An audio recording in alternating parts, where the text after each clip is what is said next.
semiconductor diode. So far we have discussed regarding, in the previous video or previous class we have discussed regarding the photodiodes. The purpose of photodiodes is to detect. So purpose of photodiode is to detect the light. As it detects the visible light and non-visible light, it may be used or it is used in the burglar alarms. Like if any person cross the light, there will be light and that light is incident on the photodiode. If that light is cut, then alarm will ring. This phenomenon or this principle is used in the burglar alarms. Hence, the photodiode is used in the burglar alarm and note counting machine. This photodiode is also used in the note counting machine, or you can say person counting machine, like in the big malls, like big malls or big shopping malls.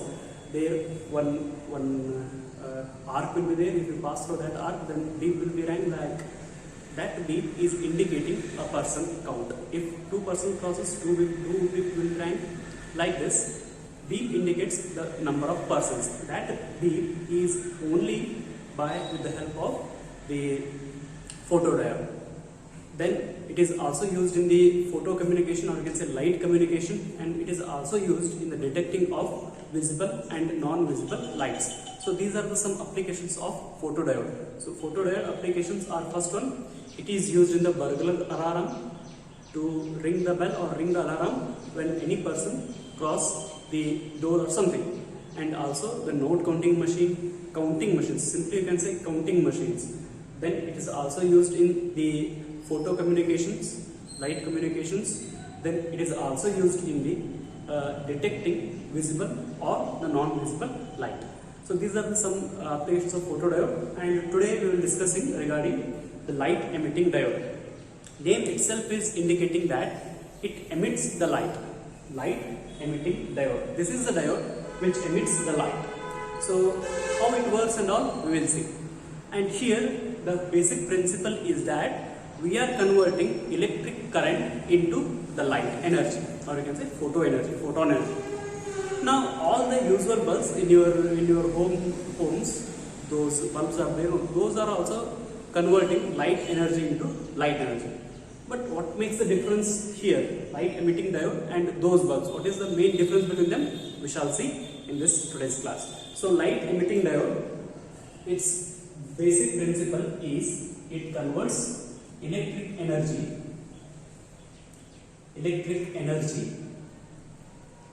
into light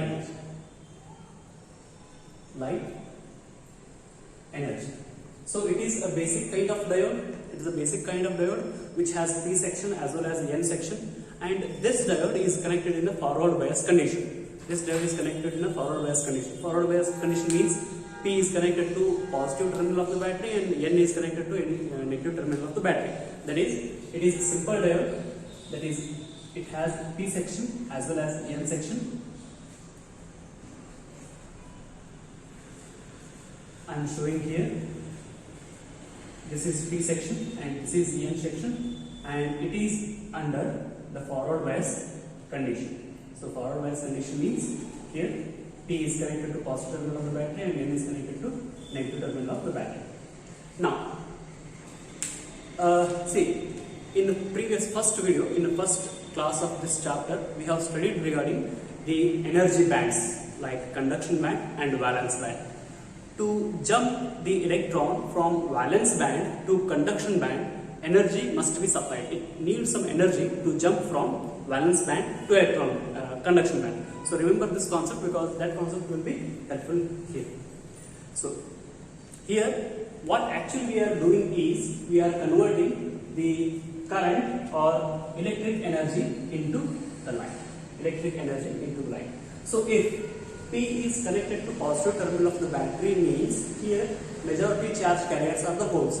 Here the majority charge carriers are the holes, and due to the positive connection, those positively charged holes get repelled by this plus and they crosses the junction and comes in N. And similarly here, electrons which are majority charge carriers in the N section, those are get repelled by the negative and they cross the junction and start flowing through the section. or you can say start flowing through the circuit. But what happens near the junction is, near depletion region or near the junction is, here accumulation of minority charge carrier takes place. Here negatively charged particles are accumulated and here positively charged particles are accumulated. So what happens is, both in P region and N region, both P region and N region, minority charge carriers are accumulated near the junction. So because of the positively charged particles are get repelled from the positive and negatively charged particles are get repelled by this negative. Hence, positive charged particles are just come nearer to the junction and here it is accumulated negative. So because of this reason, concentration of you have to remember this point, concentration of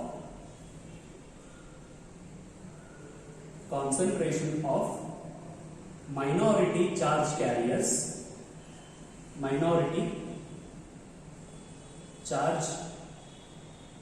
carriers, increases near junction, near the junction. So this is the point you have to remember. What happens is the concentration of minority charge carriers. Here in the P type, minority charge carriers are the electrons. In the N type, holes are the minority charge carriers. Those are concentrated or collected near the junction. Now, as the concentration increases here, and here in the P section, holes are majority charge carrier, and here electrons are majority charge carriers. Now, the process, one more process takes place here, that is recombination of minority charge carriers. What is that? That is the recombination of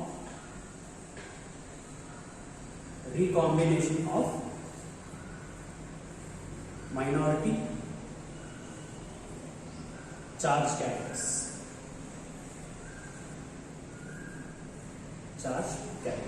Like if you take a silicon semiconductor or germanium semiconductor, here in its outermost orbit 4 electrons will be there. If one electron goes out from the valence orbit, then it becomes 4.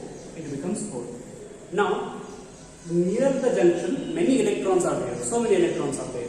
Here, if I show this as the junction, one electron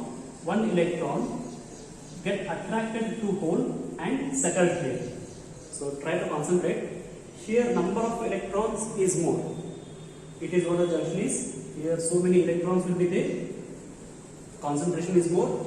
If near to this electron, a hole will be there, means this hole attracts the electron, being positive and negative sign. Electron get attracted towards the hole and it enters into the hole. Hence, once again, a valence bond is formed. Now, as we know, if this is the conduction band, and if this is the valence band, if we give any energy, which is equal to energy gap, Eg, if we give energy equal to energy gap, then one electron jumps from valence energy band to conduction band. So one electron jumps to the conduction. Now what is happening? Is from the conduction band, one electron is jumping from the valence band. What is the process taking place here? In our case, in the light emitting diode, the valence electron, or you can say one conduction electron jumping from conduction band to the valence band. Now, what was the conversion taking place initially? When if you want to move the electron from valence band to conduction band, you have to supply the energy. Now, conversion is taking place, inverse is taking place, means electron is jumping from conduction band to valence band. Doing so, energy is released. And this energy in the form of photon. So, during the recombination process, what is the recombination process? Recombination process is that where the minority charge carriers, say electron in a p region, recombine with the majority charge carrier of p, that is holes. Once recombination takes place, for the recombination, electron from the conduction band must be jumping to valence band, conduction band to the valence band. Doing this jumping, energy must be released, energy must be go out.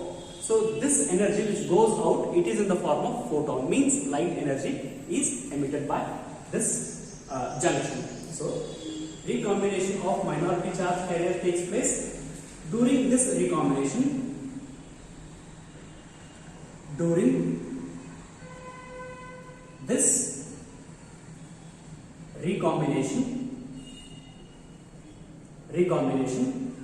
the energy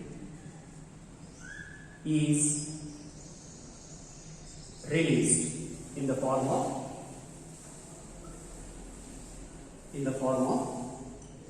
photon, that is HF, photon, and this HF is equal to energy gap. This HF, energy of photon, is equals to energy gap. So this much energy of photon is liberated. Now this is what regarding the process what is taking place in the LED. So light emitting diode, how it works, I will explain it once again. Here the diode is connected in the forward bias condition. Forward bias condition means P-type semiconductor is connected to positive terminal and N-type semiconductor is connected to the negative terminal. Being so connected, because of the repulsion of positive, holes get moved to the N region and electron moves to the P region and they circulate and current is developed. Because of this movement, the increase of the concentration of minority charge carriers in the both regions takes place, and those minority charge carriers assemble near the junction. And if the concentration is increases, and here majority charge carriers are opposite polarities, hence the recombination process takes place. Recombination of minority charge carriers takes place. During this recombination process, electron jumps from conduction band to valence band. Conduction band to the valence band. Doing so, certain amount of energy is released. That energy is in the form of light energy, that is HF. So this is working of the light emitting diode. Just take out the some points so that you can make the notes.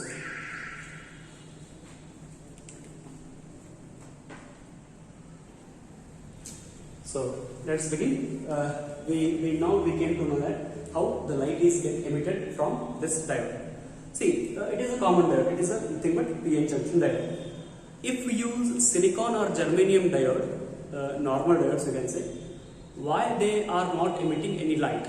Question arises, why they are not emitting any lights?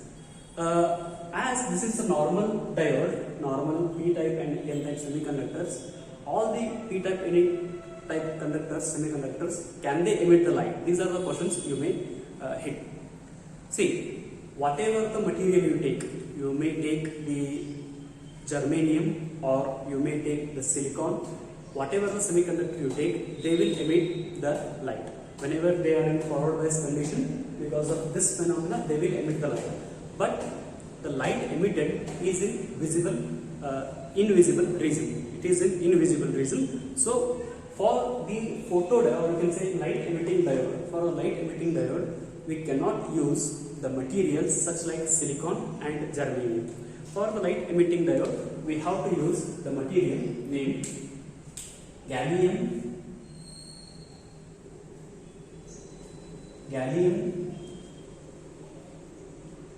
arsenide phosphide. This material is used for the visible light. So because its energy gap between conduction band and valence band is more than 1.8 electron volt. Means the materials which has energy gap, materials which has energy gap more than 1.8 electron volt or equal to 1.8 electron volt can be used for the this light emitting diode. So if we consider germanium and silicon, for the germanium the energy gap is around 0.3 and for silicon it is 0.7, so that we cannot use those two materials, but they are emitting the light which is invisible light. So here for the visible light you have to use the material that is gallium arsenide phosphide, whose energy gap is 1.8 electron volt. If you supply the current, and if the electron jumps from conduction band to valence band, it will emit the photon of this energy. It will emit the photon of this energy, and if photon consists of this much energy, then that photon lies in the visible region. Then what are the advantages of, we can say, what are the applications of this diode? Applications. These are used in the toys, children's toys and all. These are used, and these are also used in the home appliances like home lights or light bulbs, whatever you are seeing now, LED bulbs. Those are all nothing but LED. These are also used in the some notice boards, or you can say display boards. Display board in platforms. So whatever display board you are seeing in a platform, like railway platform or airports or in a bus stand, whatever the display board you are seeing, those lights, whatever you are seeing there, red light, green light, blue light, yellow light, those are nothing but LED. And these are also used in the calculators, calculator display, calculator display. So if you see your hand calculators, just those are showing certain kind of black letters. Those are nothing but the LED. Those are nothing but the LED, and these are also used in the home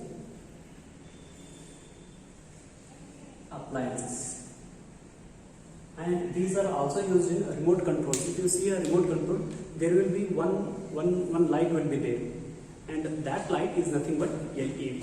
That light is nothing but LED, and whatever the radiations are generating there, which are invisible. So those invisible rays are falling on the collector region, hence the signals are passed out. So these are certain applications of the LED, and what are the advantages of this? What are the advantages? If you talk about the advantages, now let us compare the home older light, bulb lights will be there, 60 watt, 70 watt, 100 watt light will be there.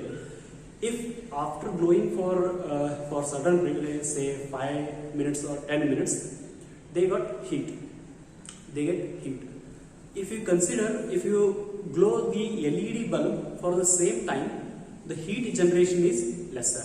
So in the LED, heat generation is less compared to conventional light bulbs. And these are also,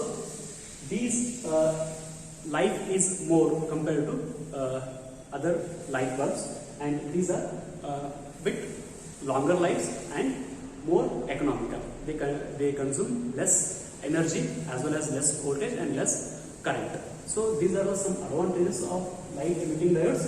Advantages, I'll write here. Advantages: less heat generation,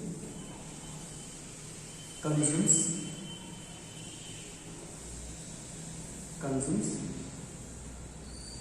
less power, and longer life. So these are some advantages and applications of LED. So just take out, and you have to remember, we cannot use like silicon and germanium material for a light emitting diode whose energy gap is less than 1.8. The material which has more energy gap, more than 1.8, those are used. For example, gallium arsenide phosphide is one of the material whose energy gap is more than 1.8, which is in between 1.8 and 2.5 electron volt.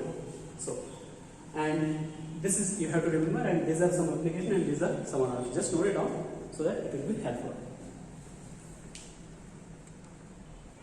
Hope you have taken out the screenshot. And I'll stop here. I'll be continuing the next class.